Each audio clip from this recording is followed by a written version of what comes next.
Okay, so we're on 106B.3, which is taper cuts and fades. So here we go.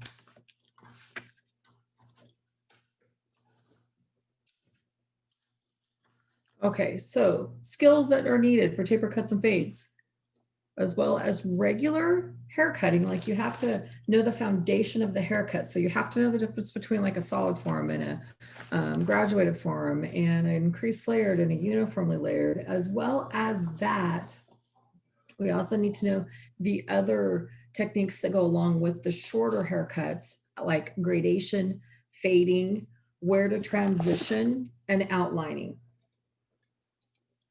Okay, so those are the areas in addition to the regular haircuts that you're going to have to know the difference of. Now, granted, clients are not going to know the differences. Okay, they're going to just, one might call it a taper, one might call it a fade, and they mean the exact same thing. So it's up to you to do a thorough consultation so that you understand exactly what they're talking about. So the technique that you're going to use depends on this. The intended result, what's the finished result supposed to be? What's the overall length? What's the length of the shortest areas cut as opposed to the length of the longest areas, and amount of transparency or scalp exposure you're going to achieve. So how much skin do you see, if any at all? Remember, different colored hair, different densities. Even if you use a number 2, it could look totally different depending on the color of the hair and the density of the hair. Sometimes even the color of the scalp, if their scalp is lighter or darker, it could make a difference too. So remember, we have the 7 sculpting procedures. We have sectioning, head position, parting, distribution, projection, finger and tool position, and your design line. So if we're going to section, we don't always need to section. Some of it's even so short that we're not going to be able to section. This is the first of any sculpting procedure or anything that you do. You have to, after you do your consultation and your analyzation, you have to section. Most of the time in shorter hair, you're sectioning with your visually sectioning. You're sectioning with just saying, okay, if I'm going to only go to the ear right here, this is as far as I can go, the back of the ear. So even if you can't clip it off, you still have to do it visually. That's the first of the 7 sculpting procedures, as well as adding gradation, fading, and outlining to that, or tapering, either way. So how are we going to achieve some of these gradation or fading techniques? Well, overcomb technique is a good one to use. Whether you're using a clipper overcomb or a shear overcomb, it's all going to depend on the angle of the comb and how far away you're holding it out from the head. So when we work with some of these overcomb techniques and gradation, what we're going to be looking at is, what do we use? Shears, taper shears, clippers, trimmers. Which ones do we want to use for the overcomb technique? You can use it to create a taper. You can use it to create a fade. You can use it to help blend other areas of the hair. It just really depends on what you're trying to do. And again, that you will figure out during your consultation. Okay. So the most common overcomb techniques are going to be a shear overcomb or a clipper overcomb. You could even use a taper shear. So when we talk about comb control, again, it is the various size of the combs and the specific area of the head you want to work on, how short you want to take it. So if you're removing bulk or if you're trying to blend, just depends on how much of a inclination you put on that comb or how much of an angle you're going to put on that comb. What we say here with the flat top comb, which is our next one, here we go, our flat top comb, is used for comb control. It's also known as a clipper comb, a large clipper comb.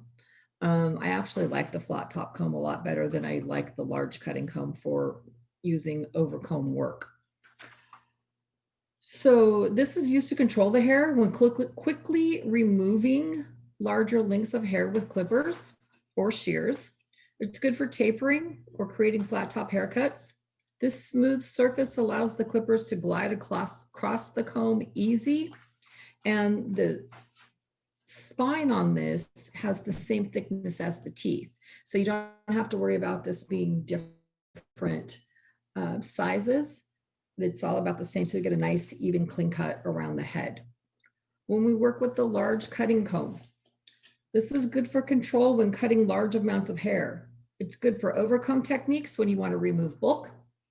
And it's usually thicker at the spine, so you're not going to cut too short. It's going to give you that extra, 1/8 of an inch thickness to where you're not going to cut too short with that. Are they having trouble with it? Are they having trouble with it? I don't know. How many inches did you say? How many what? You said 1/8 of an inch? Well, it could be larger. It just depends on the manufacturer of the comb, but they're usually a little thicker at the spine. So it just depends on how the comb's made. Awesome. Okay. But they are generally thicker at the spine than they are at the teeth. Regular cutting comb, you're really familiar with. This is what we use like all the time. This consists of fine teeth and wide teeth. The spine on this one is thicker too than the teeth, right? It's used to control short lengths of hair. It's also used to comb and distribute longer lengths when you hold it with the fingers to cut. And it could be used for many other things too, styling, parting. I mean, that's just a general, like an all-purpose comb. But for sculpting, we're going to call it a cutting comb. Okay. And then we have our barber or taper comb. These are nice combs. These are thinner. They're usually a little bit more flexible, like you can bend them. You can get close to the scalp for shorter lengths. You can use it for sideburns. You can use it for gradual blending. You can use them for eyebrows. They're really nice to use for eyebrows, by the way. The taper end of the comb is a lot closer, finer teeth, and smaller. So it's used to refine and cut in tight areas like hairlines, ears, sideburns. Sometimes if the hair just sticks out in one spot, you might just want to cut those two little hairs. That's what you can use. Okay. So sometimes if you start with a larger comb, it's a little bit easier because it is a thicker spine. So it could be like a safety net when you start. And then if you want to take it down shorter, you can use more of like a flat top comb. But the overcomb technique, if you're picking a colored comb, because a lot of these combs come in different colors, right? So what this says, if you're using a lighter comb, use it on darker hair so you can see. If you're using a lighter hair, use a darker comb so you can see the hair better. Okay, so it helps. It helps, let's just say. I don't remember having different colored combs when I learned. So sometimes when I get a different colored comb, it kind of throws my eyes off a little bit because I'm just used to black combs. That's pretty interesting. I didn't really think about that. With the different colors? Yeah, making it a lot easier for you to taper or fade a cut. Okay. Right, yeah, because you can see the hair better. So I mean, if someone has dark hair, dark comb, it makes it a little bit harder to see, the hair. But yeah, it actually does. It does help. So if we're going to be using our taper shear over comb, taper shears or thinning shears, as some people call them, or some people say, those scissors with the funny little teeth. I've heard clients say that several times, but that's what we've got, taper shear over comb. When we're working with this, what it's going to do is help remove weight or bulk. It could even soften the ends. Be careful how close you go to the scalp with those, because depending on the type of hair, it could stick out or look a little frizzy. So we have to make sure if we're using these, we're going to be using these correctly. Do not use these to blend solely. You're going to have to take that extra weight out. I've seen people that are just like, oh yeah, if you have this little, line there that you can't get out, just take your thinning shears and cut it with that. So they don't even try to blend it. They just pick up their thinning shears and just start cutting the heck out of it. Don't do that. I mean, use it in areas where just to kind of soften it a little bit more, but get as blended as best as you can with your clipper over comb or your shear over comb or whatever you're doing. And if you still have some hard spots, then go in with your taper shears. But remember, when you're working with your taper shears or your thinning shears, the space of the teeth is going to determine how much hair you take out. So the wider space teeth, the more chunkier of a look you're going to get. It's not going to take out as much hair as a thinning shear that has finer teeth, but the wider spaced ones are going to look more chunky. Where the finer ones are going to take out more hair, but they're going to look more blended. So again, it's going to depend on the type of hair that you use or that you're cutting. Depending on the type of shear that you use, going with the type of hair that you're cutting. Because if you have someone that has really thick, coarse hair, do you want to cut it very fine, or do you want to cut it just a little bit here and there? That's going to depend on that. If you have someone that has very fine hair and you take a really wide tooth thinning shear to it, it's going to look chunked out, like you've taken chunks of hair out. So you want to make sure that you're using the ones that are closer spaced teeth so that it looks more blended. But a lot of times also, if someone's wearing their hair longer in the front, let's say they get like a 0 fade and they're going to be, wanting it longer on the top, but they don't want just that chopped look. Like they want something to come down their forehead, but they don't just want that chopped look. Sometimes just going over the ends with the taper shears kind of softens that up a little bit and just doesn't look like it's just a straight, hard, blunt cut, if they want a softer look. So, all of these tools are great. It's just a matter of learning how to use them correctly. I was told that you were supposed to like use those shears at a diagonal way or way, and then chop that way. Yeah, you can do like a point cut with them. You can do like a notch cut with them. Yeah, don't ever just go in like you're using a pair of shears and just chop the ends of that, because you will see the lines. You kind of want to go at a diagonal line or at an angle, like you said. When you're using, just get like a nice chop look with them. And then I've seen like people actually cut at the very what do you call it? The exterior, which is by the scalp, and then they just like bring it out. At the scalp, yeah. What that's doing at the scalp is it's like if somebody likes their hair spiky, it's going to help give them a lot more spikes on the top. Just because, Okay. like, because you know how the teeth are spaced, so it's cutting like every other hair out, right? So the shorter hairs underneath are pushing those bottom hairs up. So sometimes people do it for fullness too. But again, you have to have the right hair. Someone with very thin, fine hair, if you were to texturize it that close to the scalp, especially on the top, it's going to look like, unless they have spiky hair, if they have any longer hair, it may look like it's been cut really short in spots if it's a very thin, fine hair. So like, you have could to you really possibly see the scalp if you do that with fine hair? Like, if they came out like chemo or something?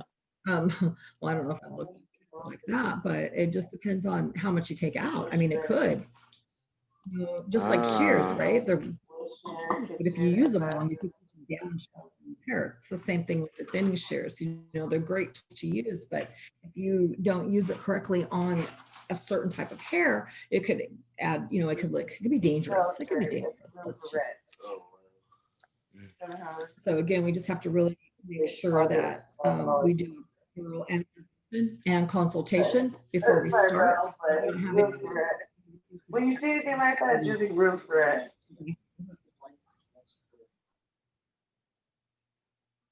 Okay, so when we're going to go with our shear over comb, when we start with this, the shears are opened and closed to remove hair extending beyond the teeth of the comb. The comb is kept in an upward motion, reflecting the intended line of inclination, while the shears are quickly opened and closed repeatedly. The following steps are used to perform the shear over comb technique. So basically what that's telling you is, where are you putting the comb in, right? And what you have to do is hold the comb steady as you work up the head and follow that head, because if you want to go straight up, or do you want it to go longer? So if you want to go straight up, you got to hold that comb nice and straight at an angle and just go straight up off the scalp like that. If you want it to get longer, as you're coming up the scalp, you're going to want to gradually increase that length and pull it away from the scalp when you're doing shear over comb. This is why analyzation is so important. This is why knowing the way that the head is shaped and the bone structure is so important. Because I don't know if you've ever seen people that look like right behind their ear, like their scalp sticks out a little bit, or their scalp like has a hollow there. It almost kind of like goes in some. Yeah, if you're going to be doing shear over comb there, you may have to go in a little bit tighter in there to make it look the same, so it doesn't look like there's a shadow there. So it's all about checking out the scalp, checking out the hair growth, and really looking at that. So you put the comb in the hair with the teeth facing upwards. You tilt the teeth of the comb back towards you to hold the hair and reflect the intended line of inclination that you're going to be rising to. Position the shears parallel to the comb. Rest the still blade of the shears against the teeth of the comb, just above the spine. No pressure, you just rest it there. And use your thumb to control the movable blade as you comb upward slowly along that line of inclination. You follow the comb with the shears in unison, and you quickly and steadily open and close the shears fully and work up the panel. So as you're working, your comb and your shears, both of your hands are going to have to be going at the same pace up. So as you're going, you're cutting up, up, up, up, up as you're working up. Now, sometimes our hands don't go at the same pace. So this does take some practice. It does take practice. You're going to repeat the technique over that area as many times as necessary to get a nice, smooth, and even progression of links. You're going to use a portion of that established panel as a guide when you move to the next side to cut. When working with the diagonal comb, so let's say now we're going up the back, it's nice and straight. But when you get from the ear down to the corner of the hairline, you're going to have to angle that comb, because the hairline, neckline goes down like that, right? From behind the ear here, it's going to go down, so it's coming down at an angle. So you're going to have to angle that comb. When you get to the other side, you're going to have to angle that comb at the same angle. That's sometimes challenging too. Again, check out the hairline, check out the growth patterns around those ears.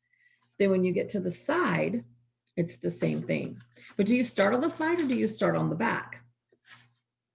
Well, most of the time it's preferred to start on one side, okay? Because sides are different, so begin working on one side, work to the back, and then go to the other side and work to the back.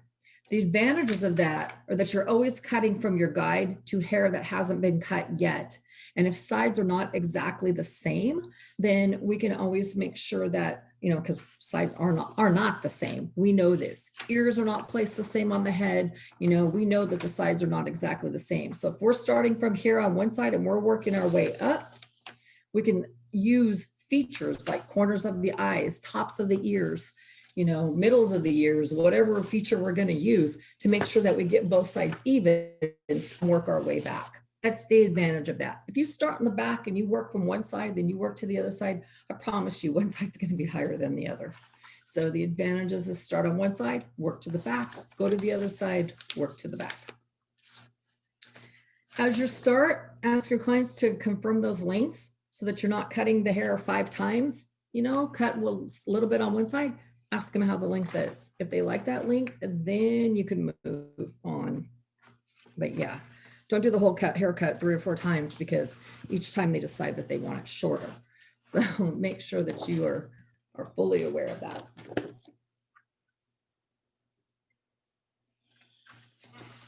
Clipper over comb is more, you're probably going to be using this more than the shear over comb. Okay, it's quick. It removes large amounts of hair real quick, real fast. It cuts all textures of hair and facial hair quick and evenly. So when you're doing clipper over comb or shear over comb, there's some guidelines here. You pretty much do it the same way, the way you hold the comb and the way you're moving around, except instead of using shears, you're using clippers. Okay, so some guidelines for this is use the comb, use a fluid comb movement without hesitation. Okay, so we want to make sure that we're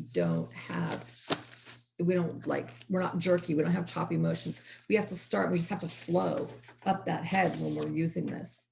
So when you're doing a clipper over comb, you're going to comb the section of hair with the teeth facing upward. You're going to angle the comb according to the intended line of inclination and the desired distance from the scalp. You're going to move the clippers across the comb to remove the links. Be sure to avoid cutting links below the spine of the comb. And see, that's another reason why I like those big flat top combs, because if you hold the comb up like this and you hold the clippers and you go across it, the comb is actually longer than the clippers. Where some of the other ones, when you do that, the clipper extends, you know, a little bit past the comb edge, and there could be some error there if you're not careful. Lugo, we need to see your handsome face there.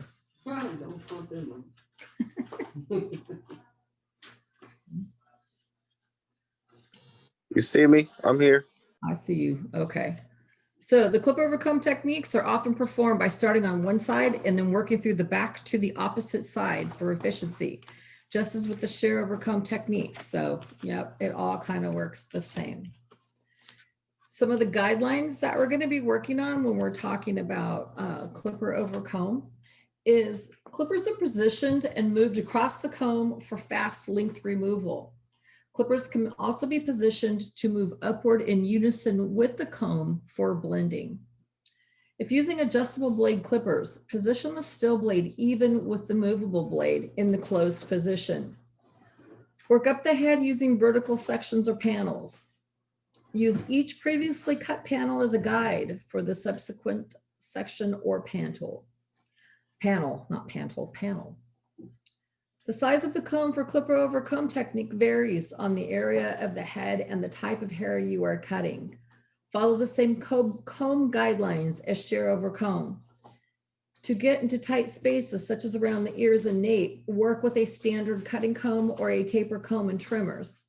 Flat top combs help you control large areas, remove initial links, or create a very short square form. For damp hair, it's usually better to use pivotal motor clippers, which have a stronger motor. Just want to say too, when you're using the combs, you don't need to use like the whole comb, you know, just use the first inch or so of that comb. It's going to help you get around the curves of the head a lot easier. And it's like you have more control over the hair than if you try to use like all the teeth or just the teeth in the middle.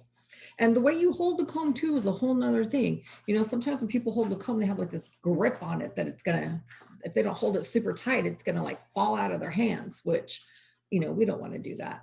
We want to make sure that we're holding our comb in a nice loose grip where we can flip it around up and down as we need to comb and cut and comb and cut and comb and cut and comb and cut. It makes a difference. It really makes a difference. So, all of it, you know, you just got to get used to the tools. There's going to be some clippers you like better, some as you're finding out. There's some combs that you like better. Some of the combs too, the way they're made, you're going to like them better for certain types of hair. You know, you may have a comb that you like for fine hair and a comb that you like for coarse hair and a comb that you like for dense hair. I mean, there's all different types of hair. So you're going to have a variety of combs. For me, it's a round brush.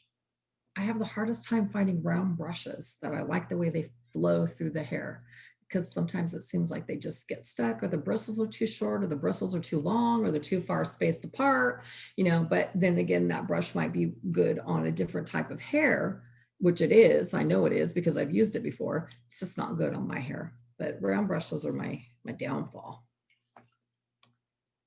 So remember that about combs and everything else.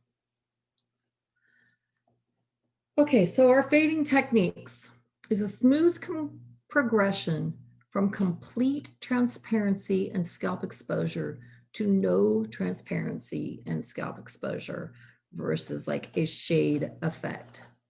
Okay, a fade's also called a fade. It is a smooth progression from complete transparency and scalp exposure. So remember that you're going to see it from nothing to a gradient of color. So it's going to be a very smooth transition. So when we talk about the different fading techniques, how high, how low do you go? Do you have high, you know, mid or low? Depends on the person, right? Or even drop. I mean, there's so many different ones out there, and every single person's going to call it something different. And remember, it's not just what social media says. It could depend on the person's age, what part of the country that they live in, or even the shop that they went to before could be giving it a totally different name or call it something else than what you know it by. This is why it's so important to do your thorough consultation. So depending on how you use it, those techniques are going to come from your hair. So density, length, texture. There we go. All of that works from there. So you do have zones when you work on this. I know you're like, no, you don't. No, you don't. But yeah, you kind of do. Because if you're doing a 0, how high are you going to do that 0?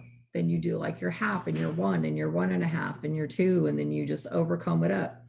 So how high or how low are you making each one of those zones? So a zone is defined as a progression of length and the amount of transparency achieved. Should be predetermined so that the design is well balanced and can be cut in different orders. So you can fade up or you can fade down. So do you go from the shortest zone to the longest, or do you go from the longest zone to the shortest? Starting with the shortest, then cutting longest, and then you work the zones in between, or do you do the opposite? Right, so that's fading up. Fading up is where you cut the shortest zone, right? Each zone is cut a little bit longer and a little bit higher than the previous one, gradually getting longer toward the interior upwards. So of course, the longest one's going to be on the top, right? The benefits of fading up is the clipper blades are so cool when they're touching the skin. The fade line established as an early visual guide. They're more efficient since each zone gets cut to intended length and then blended. Now, challenges in this are the inexperienced barber may chase the fade line. Chasing that line is just going to make it get higher and higher and shorter and shorter.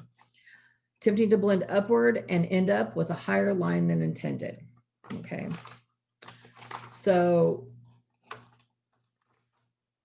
depends on what you're doing. I mean, do you like this way or do you like to fade downward? Sometimes called reverse fading. So what happens is it's a more gradual reveal of the transparencies between scalp exposure. There's no hard lines at any point. The challenges are that these exterior lines are being cut over and over again, takes longer, potentially taking longer.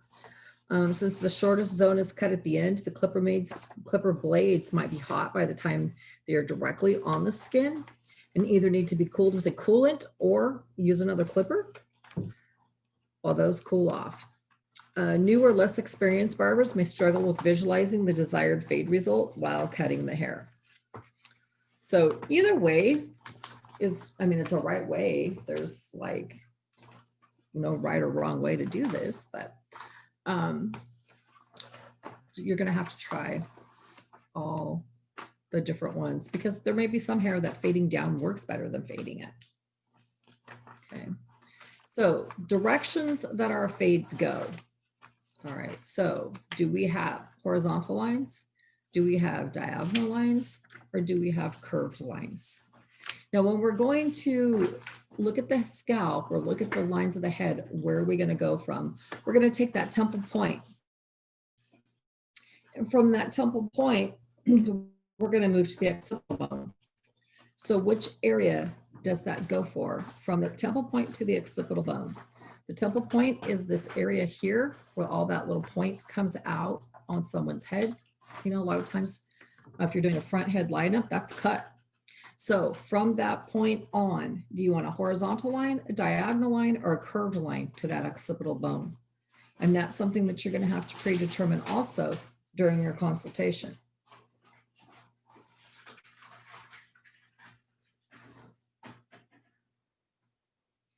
Okay, so they have compressed lines, compressed fades, and then they have stretched fades.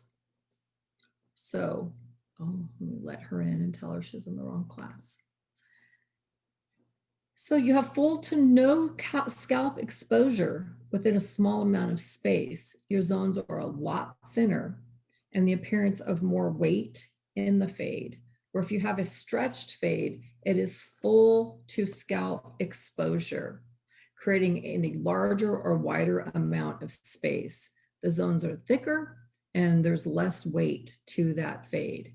So again, that's going to have to go during your consultation and find out what they're seeing. Zulima. Yes. You need to go to Miss Janie's theory, hun. You're in the wrong one. Can you send me the? I don't have the other one. If you look back on your text messages, it should be on there. I don't have it with me right away. I mean, I don't have it handy with me. Sorry. Okay, I know how to use this. So, okay, I will try. Okay.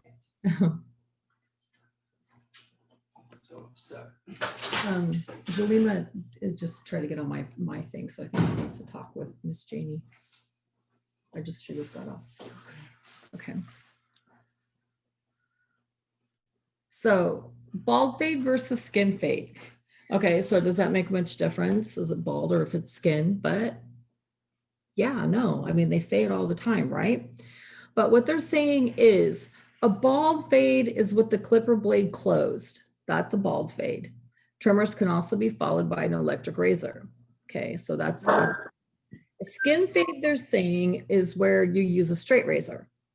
So if you're doing a bald fade or a skin fade, do you want a straight razor or do you just want like the electric razor? And electric razors nowadays cut pretty close like a razor anyway. So which one is it? So a skin fade is typically a straight razor fade.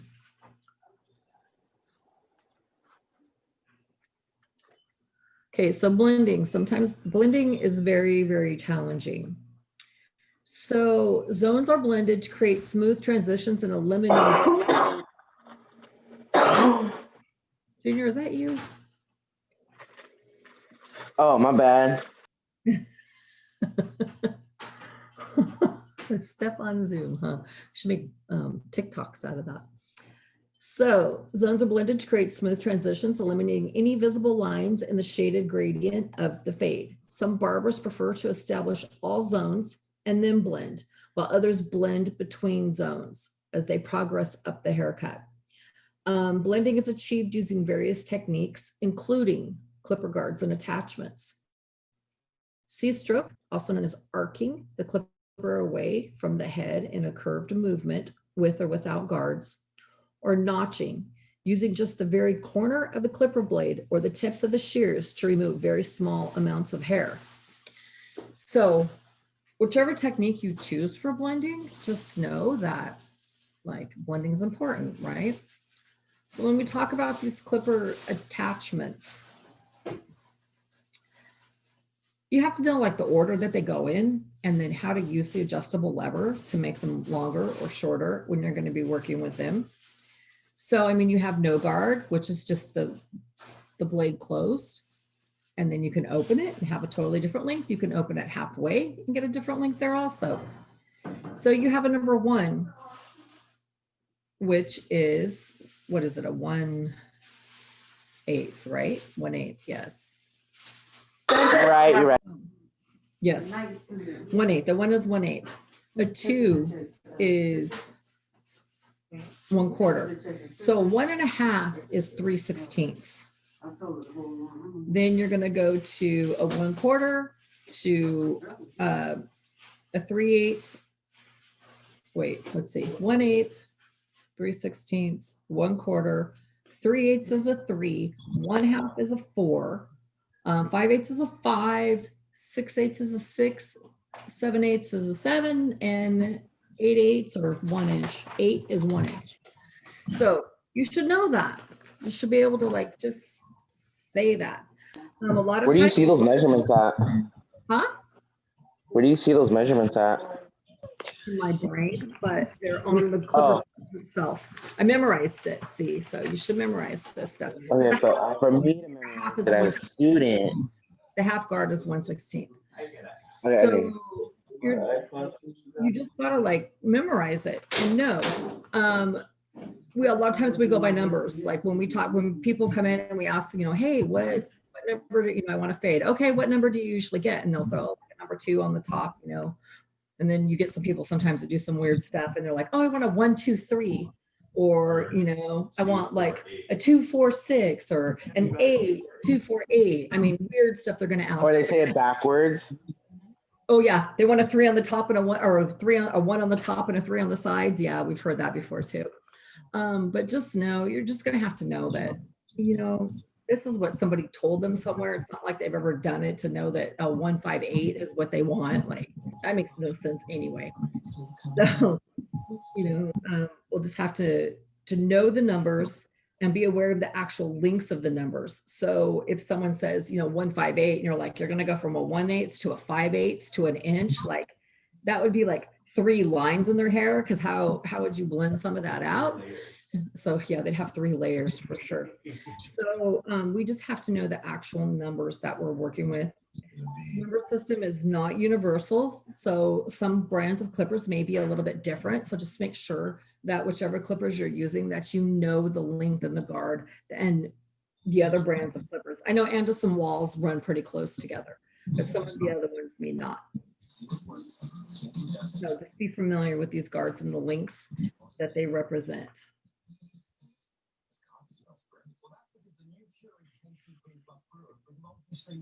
The C-stroke is an arcing movement that you're going to use move the clippers in a curved movement away from the head. It works primarily for blending. It's not going to put a hard line in it.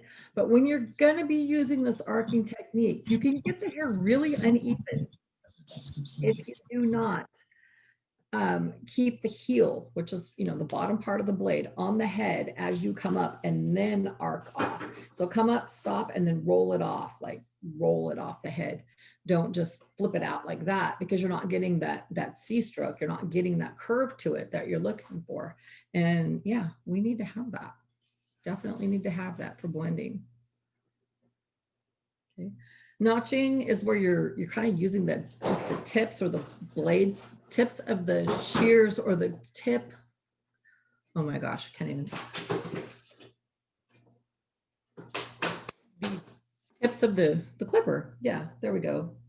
So when you're going to blend with clippers, or when you're going to notch with clippers, what you're going to do is open the clipper blade, setting it slightly more longer than the setting used in the shorter zone that's being blended. You're going to position the corner of the clipper diagonally at the intended weight line, and you're going to use short C-strokes to remove weight and blend zones. So it's almost like you're using an eraser, when you erase on paper and you kind of go back and forth like that, except you're going to be sort of just flipping this C thing out a little bit more. So you got to be patient when you're doing this though, because you're only cutting like 2 or 3 hairs at a time, because you just want to get that little tiny bit. So you want to get the most out of it as you can. So that's a good technique to use for that, especially in areas where bones may hollow out. It's an easy way to get in there. So you might encounter clients with irregular density, wrinkled scalps, creases, whorls, indented areas, scars, right? They can all make hair look darker or create a patchy appearance. So use the technique to create the illusion of more uniform density and lengths to create a look of a perfectly blended appearance. Notch cut to the ends of the strands at the scalp. Use the corner of the clippers in a crisscross or cross hatching pattern until the area is well blending. So cross hatching or hatching is a new word probably for some of you. And this term is based on drawings or etchings that uses intersecting sets of parallel lines. So in other words, you're just doing like a crisscross on there. Okay, this creates the illusion of light and shade. Similar movements with the corner or edge of the clippers can be used to diminish weight or unwanted lines. So you're just kind of going like crisscross, crisscross, crisscross applesauce. You guys never did that though when you were in elementary school, did you? So this one, we need to really Pay attention to that because you could actually cause damage, cut too much if you're not careful when doing that. Sometimes instead of doing a crisscross, a lot of people do like a little circle motion too. Okay, so when we're going to be transitioning, fades are usually seen as two components or two distinct areas. You have the fade area, which is usually the back and the sides, right? And then you have the top or the interior or the crown, which gives the cut its shape. Okay, then we have our transition area, of course, that connects those two together. So if you think of the term shade or shape, it could help you envision what you're going to be doing in the end. So these are some different techniques that you can use for your transitioning areas. You can use the shear over comb, the clipper over comb, or the clippers with detachable blades or guards. When you're using shear over comb, it's usually done on straighter textures with longer interior lengths, such as comb overs, pompadours, etc. Always allows options for a more gradual approach when transitioning, and taper shears may be used after if more blending is required. Clipper over comb is usually performed on straight to curly textures with shorter interior lengths. Two common methods are to position the comb at the desired angle, connecting the fade area with the interior. Another way to do this is the same technique as above, but with guards for extra safeguards against the cutting the hair too short or too quickly. I know y'all like to watch all these haircuts on YouTube, but really watch what they're doing because some of the techniques that they use, you can't use on everything. That's the technique that works really well just for that particular head that they're doing on YouTube. That's why they're doing it on there because it looks great when they're done. But you can't do some of those things on everyone. So really start paying attention to some of the things that you're watching and how they're doing it. Because yeah, it might look really nice. And Two movies you gotta buy. that doesn't always mean that it's gonna be that Some of them you gotta buy, you gotta check, and then some of them. All right. in the end. Okay. So if we're going to use detachable blades or guards, we can perform this with all textures, but most often performed with curly hair. Textures with very short top lengths. Detachable blades or guards increase in size as they do the work for you. Position the clippers diagonally to cut either with or against the grain for blending.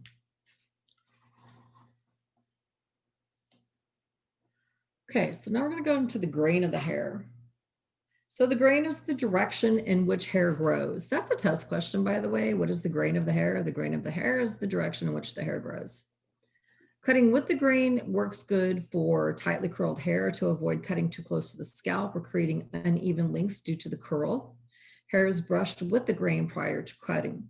It also works good for beards too, when they want to keep their beards full, but not have some of those excess hairs sticking out if it's a coarse beard. So that really helps a lot with beards. Cutting against the grain cuts the hair closer or shorter than cutting with the grain. I think that should be backwards. Cuts the hair closer or shorter than cutting with the grain. Cutting against the grain. Oh yeah, okay, maybe I should read that right, huh? Cutting against the grain does cut it shorter. Some of our outlining techniques. Okay, so we can argue about outlining techniques all day and night for years and never come to an agreement. Not every technique is going to work for every person. You can use shears. It's going to look more natural. It's not going to have a clean line. It's going to be less defined. It usually works better with long hair. It works much better with long hair. So you won't see any transparency. Short individual cuts with tips of shears to accommodate curves at the hairline. Okay, that's what we're going to get with outlining with shears. Trimmers or outliners produce clean, more defined lines, hard straight lines. Lightly place the teeth as a trimmer on the skin, then move away from the line. Curved lines work with the edge of the trimmer blades in small increments and short curved movements. Be careful when you're modifying your trimmers because you don't want them to bite that person and they'll end up bleeding. And then we don't, that's a whole nother story. With the straight razor, it's done after trimming and outlining, creates a sharp, very sharp defined line. Wet skin or used shaving products. I know a lot of you like that dry shaving, but that noise is like a fingernails on a chalkboard. Stretch the skin and use short strokes, not appropriate for all hair and skin types, and avoid shaving against the grain when you do this.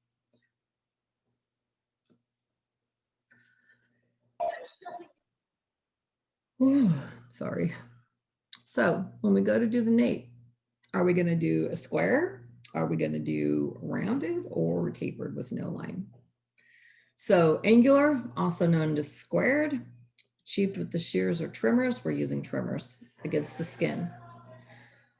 We can do a curved shape or a rounded shape achieved with shears or trimmers against the skin, and the no line taper over comb or freehand techniques like a taper with a clipper, often combined with a defined line at the sides of the nape.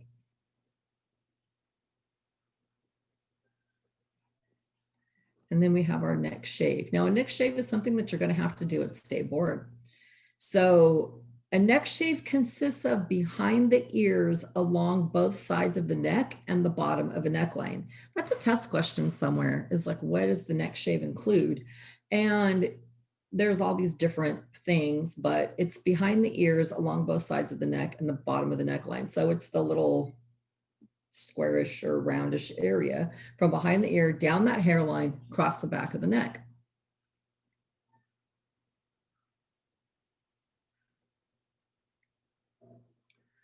Sideburns. Okay, how do they like their sideburns? That's something that should be determined during the consultation also. Perimeter sideburns can be however you really want them. Wait, let's go back to the neck shave for a second. Left side of the neck shave is going to be that reverse backhand stroke that you're going to have to do at board. The other side is a freehand, and across the back of the neck is a freehand. So you are going to have to treat the neck shave as if you were doing a face shave. So again, it's lather, steam towel, relather, shave, steam towel, toner, and you can place powder on it if you want to, but we'll just do toner after that. That is your neck shave, and it is done during the haircut portion of the shave. So sometimes we have a hard enough time going to the left side using our backhand stroke. So let's practice that reverse freehand and make sure we've got that down along the hairline on the back of the neck. I know you're using a mannequin head at state board. It's going to be a little different than it would be on a real person, but you've got to be able to get that stroke down. So that might be something to work on when we come to school this week, those of you that need to work on things, which all of you need to work on things, but yeah. So sideburns, ears are never placed on the person exactly the same. So use the ears as the starting reference and then go back. Don't use like an eyes or nose or corner of a mouth or something like that. Use the ear area first and then go back and refine it. Every time I've used the nose or the lips, I've been way off. So when I started using the ears as my references, I got a lot more even that way. So let's go ahead and try that. If you're going to outline around the ear, this is also called arcing. This is that nice little area, the curve around that ear, the C shaping that goes around on the ear. That is called, it's showing us shears, but more than likely we're going to be using trimmers. We're not going to use shears. We're just going to use trimmers. When we get to the front hairline, not every single person likes a lineup. So it must be balanced. Do not push back the hairline. It will create a thicker line when it's growing out, or it could be a thinner line when it's growing out, and people are not going to like that at all. Julian, you still with us?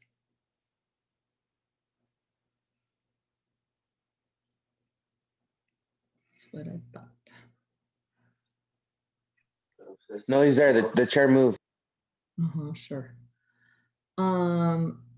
So again, we want to make sure that we're using something on the skin to protect it.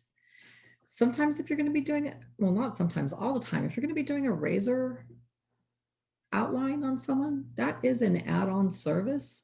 That is something that you should be charging extra for, you know, because you have to use extra products as far as shaving cream goes, and an antiseptic or an astringent when you're finished.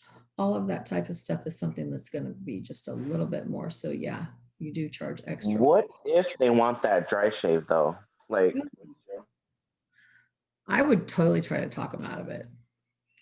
I mean, some people do like it though, but I would definitely try to talk them out of that and just be like, no, because it's such a, it's a creepy feeling to me. Okay, so freehand techniques.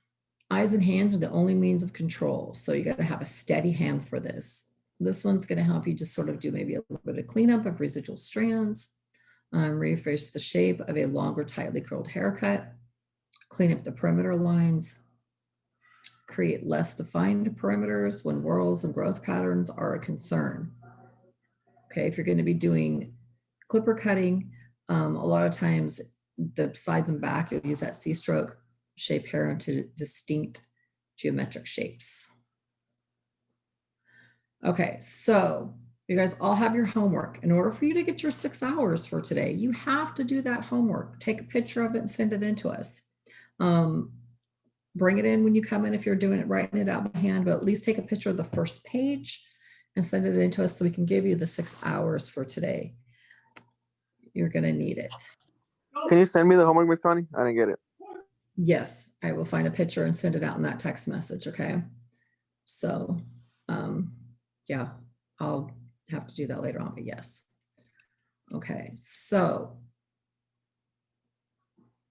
Oh, I missed the first ones. How did I start on number 6? True or false? Overcomb techniques are standard techniques for cutting gradation in long haircuts. true. I'm gonna say false on that because it says long haircuts. It's kind of hard to do overcomb. Overcome. And a long haircut? Yeah, it's kind of hard to do an overcomb haircut.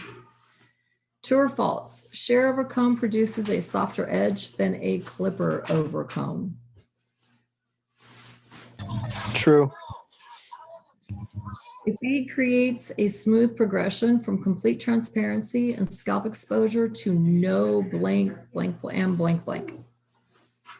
Where's the temperature? Where's the temperature? The fade creates a smooth progression from complete transparency and scalp exposure to no transparency and scalp exposure.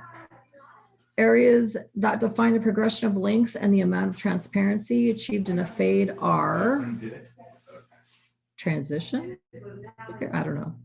Smooth transitions without any visible lines and shaded gradient of a fade are achieved by, tells me we need to study. The method of arcing the clippers away from the head in a curved movement is called a C-stroke. Yeah. The area that connects and blends the faded links and the longer interior links. Parietal. That would be where you're at if you were at like a higher fade. That would be the area of the head, but would be the fade line or the line, fade line, transition. I don't know. I just think it's all going to be transition. The term barber is often used to describe the direction in which the hair grows is the, I'm going to say that's the grain. The cutting technique used to define the perimeter hairline is called, we call it a lineup, but yeah. Another name given for outlining in front, around, and then behind the ear is referred to as, so we call all that stuff lineup or let's line up. So let's see what we say. We have false, true, scalp exposure. Okay, zones. zones, blending, C-stroke, transition, grain, outlining, and arcing. Okay. So yeah, that just goes to show us that we need to study, right? So tomorrow we should be able to get through this tomorrow. So plan on taking a written test Thursday. Yep. So your written test is on Thursday because we'll be able to finish this tomorrow. So it's 106. It's 106B, and it's going to be 1 through 5. So yeah, plan on taking this test on Thursday. So until then, you guys have fun, and I'll see you tomorrow. Who's that? Same time, some stranger. I don't know. It's only halfway here anyway. Okay. So see you That guys. one? Yeah. Julian? Yeah. I haven't seen him in like 3 weeks. I've seen him for like an hour. No, about 30 minutes. All right. It's your boy. Yeah. It's Trying to stop this recording.